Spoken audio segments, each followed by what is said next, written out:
सो आज का PYQ है integration of 3 cos x minus 2 the whole into sine x by 5 minus sine square x minus 4 cos x dx. So let's do it. So first of all we will take the cos x as t. So let cos x that is equal to t. After doing the differentiation we will get this side minus sin x into dx that will be equal to dt. It means यहाँ हो जाएगा हमारे पास sin x, this will be sin x into dx that is equal to minus dt. अब जो integration है वो कुछ ऐसा हो जाएगा I equal to integration of 3t minus 2 और ये साइन एक्स डी एक्स दे देगा माइनस डी टी, तो माइनस बाहर आ जाएगा, ये डी टी हो जाएगा. डिनोमिनेटर में अपने पास हो जाएगा 5 माइनस इस साइन स्क्वायर को लिख सकते हैं 1 minus cos square means 1 minus T square हो जाएगा. सो ये हो जाएगा 5 minus 1 minus T square minus 4 into T. Next step में कुछ ऐसा लिख सकते हैं, ये हमारा इंटीग्रेशन माइनस का साइन बाहर हो गया और ये हो जाएगा 3t minus 2 d T by 5 minus 1 plus t square minus 4. Minus वो अंदर आएगा तो ये हो जाएगा माइनस और ये हो जाएगा प्लस. सो नेक्स्ट स्टेप में हम इसको कुछ ऐसा लिख सकते हैं, इंटीग्रेशन 2 माइनस 3t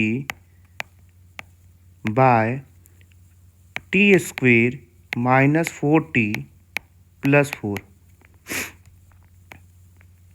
और ये dt रहेगा. ये नेक्स्ट स्टेप में कुछ ऐसा लिख सकते हैं, इंटीग्रेशन 2 माइनस 3t बाय ये a square plus b square minus 2ab पे सेट है तो इसको लिख सकते हैं a minus b the whole square.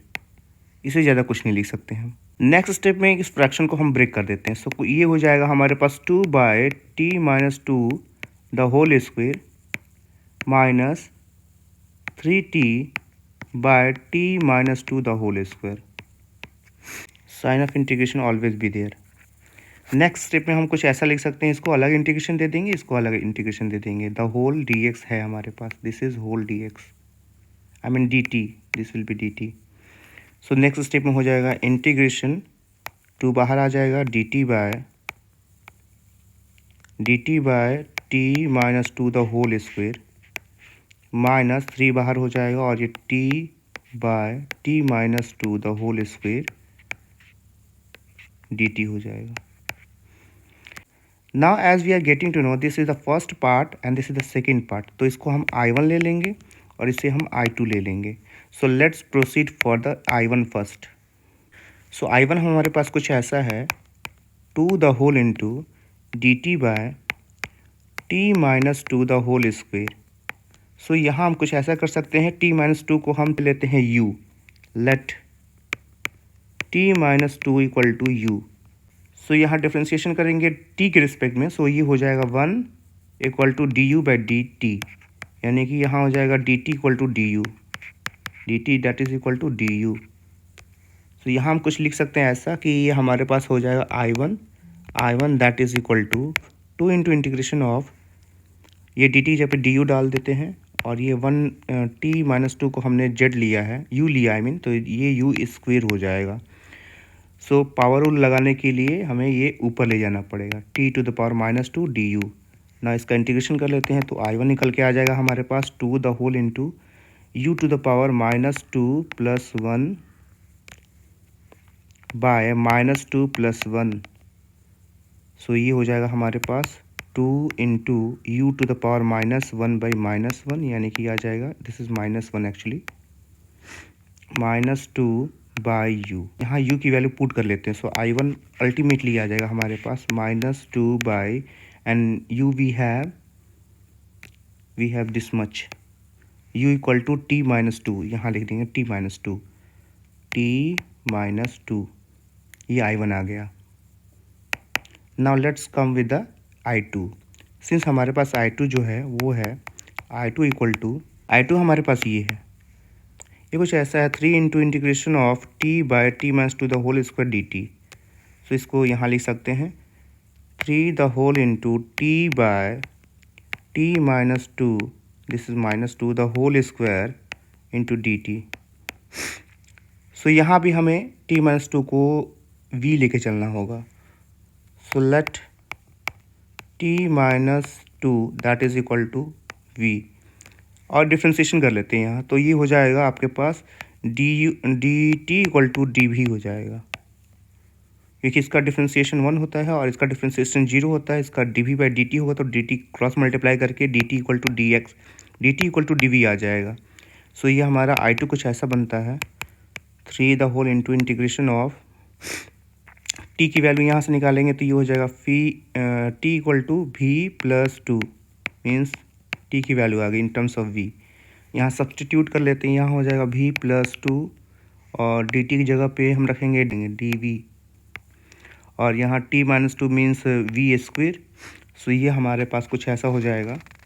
Next step में 3 the whole into integration of v by v square plus 2 by v square, and then dv तो है ही हमारे पास।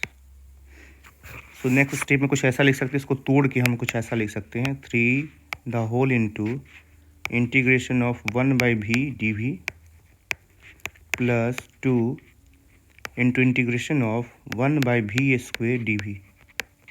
सो नेक्स्ट स्टेप में कुछ ऐसा हो जाएगा, 3 the whole into integration of 1 by v हो जाता है log v। सो ये हो जाएगा log v प्लस 2, इसका इंटीग्रेशन हम पावर रूल लगा के कर लेंगे। सो ये हो जाएगा into v to the power -2 plus 1 by -2 plus 1, ये कुछ ऐसा हो जाएगा। सो अल्टीमेटली नेक्स्ट स्टेप में कुछ ऐसा लिख सकते हैं, log v, तो यहाँ माइनस हो जाएगा, ये हो जाएगा -2 बाई v, 2 बाई v हो जाएगा, क्योंकि यहाँ पे माइनस आ जाएगा, ये वाला माइनस इधर आ जाएगा और ये v टू द पावर -1 नीचे आ जाएगा। सो ये अल्टीमेटली ये मिल जाएगा हमें, और यहाँ v की वैल्यू रख लेते हैं। सो ये फाइनल हमको मिलेगा, फाइनली ये मिलेगा हमको log v की वैल्यू क्या थी हमारे पास, we have t plus 2। So v की जगह पे हम t प्लस 2 रख देते हैं, t plus not t plus 2, it is t-2 actually. So ये हो जाएगा t-2,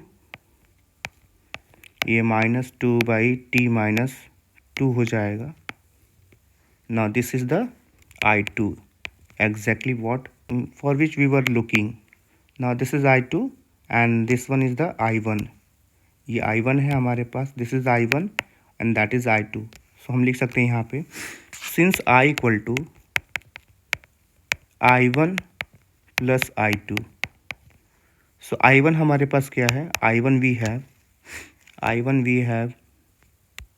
-2 बाई t-2, ये है -2 by t-2, -2 by t-2 plus, actually minus था ना हमारे पास ये I2 के पास, I2 already has minus this side, ये माइनस था।